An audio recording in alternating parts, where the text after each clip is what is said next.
Whew.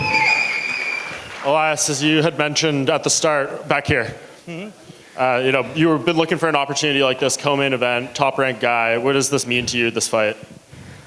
Say that again one more time, sorry. So you've been looking for an opportunity like this for a long time against a ranked guy, co-main event. What does this mean to you? It means everything. Like I said, 5 years now in the UFC. I've beaten some tough guys, I've fought in some tough guys, and I'll keep fighting some tough guys. Because in the top 10, after I beat Brunson, it's where I belong. Derek has called you a runner in the lead up to this fight. What do you make of that? Say that again one more time. He's called you a runner and he's been critical of your fighting style in the lead up to this. What do you make of all of that? What's it called? I would say, many people can criticize him. He's been knocked out a couple times. I could say different things like that. But let's just say I'm the more cerebral fighter. I'm the smarter person in there, and I'll leave the smarter person out. But I think Derek is a great opportunity because he almost needs to jump in. He needs to break that line between us. Just to kind of break it down some more, every fighter starts at 50-50, right? You have to almost approach their line in order to get what you want, right? It's 50-50, you want it 60-40, you want it 70-30. He feels the need to break that line because it actually goes even beyond that. Like, I wouldn't say stalk my opponents, but I kind of like psychoanalyze them in the capacity that in a previous life, in high school, university, he was a sprinter. But I'm gonna show him the difference between a sprint and a marathon.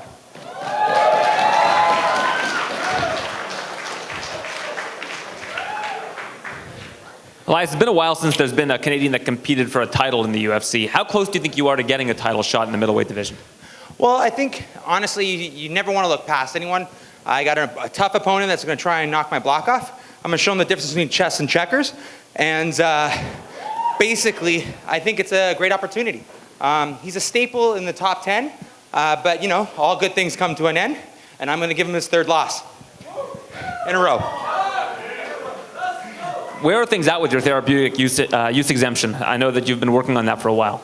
Well, it's a process, right? Like, I'm a huge believer in USADA, the CCS, which is the Canadian Center for Ethics in Sport. That's the Canadian version of what we have.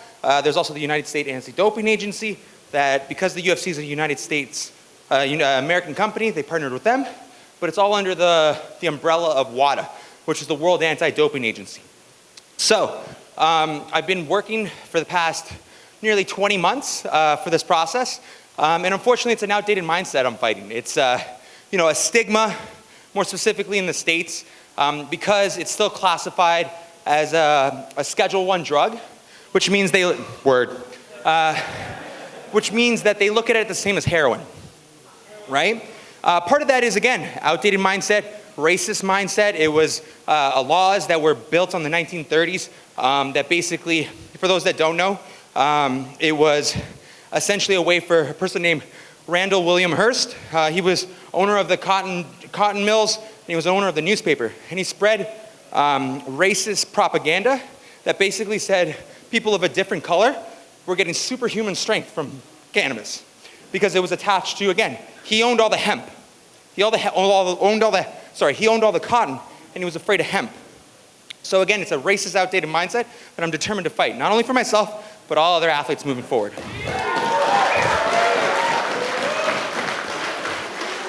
Beg your pardon?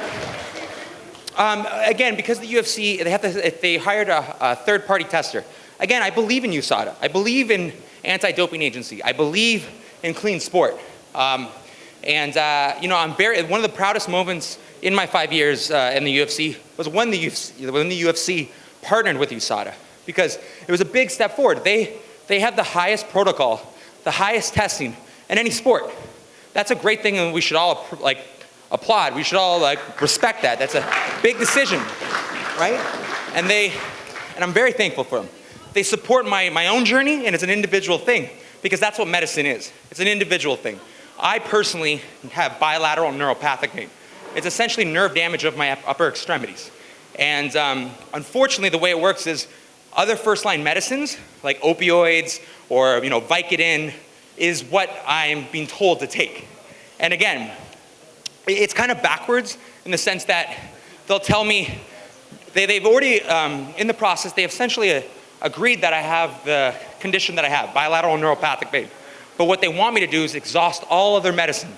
So I gotta take Lyrica, I gotta take opioids, I gotta take painkillers to prove that this doesn't work with me. And it's not that it doesn't work for me, it's also the side effects. Let's talk about Lyrica, right? It's essentially, what's it called, a painkiller.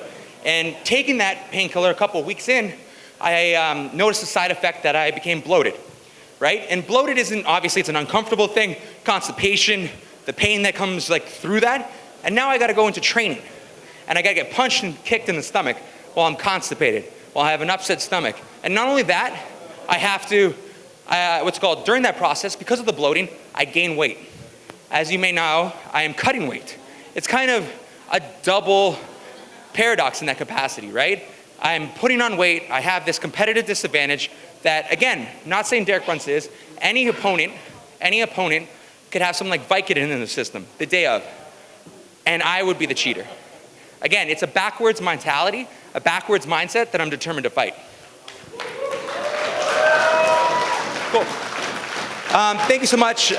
Truly appreciate it. It means the world for all of you guys to be in my corner.